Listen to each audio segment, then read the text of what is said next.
मुअज़्ज़ज़ सामीन, अस्सलाम वालेकुम वरहमतुल्लाहि वबरकातुहू।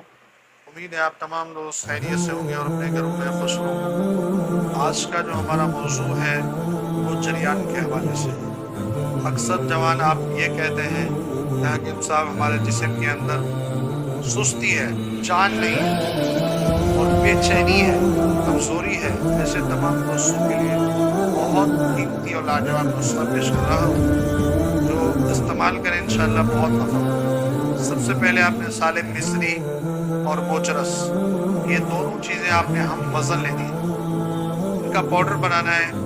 अब ये आपने रोज़ाना सुबह निहार में और असर के वक्त आधा आधा चमचा इस्तेमाल करना है और रात को सोते वक्त माजून आरत खुरमा किसी तबीब का अपना बना हुआ हो तो बहुत ही लाजवाब बात है, वरना आप हमदर्द का खरीद कर रात को माजून आरत खुरमा और सुबह ये सफ़ो और असर के वक्त भी सफ़ो। इंशाअल्लाह चंद दिन के इस्तेमाल से ना सिर्फ जरियान का खात्मा होगा बल्कि आपकी सेहत भी बहाल हो चुकी है। अगर आपका चेहरा बेरौनक है तो इंशाअल्लाह रौनक की तरफ आएगा। आजमा कर देखें, नफ़ा मिले, हमारे लिए दुआ ज़रूर करें। जज़ाकल्लाह।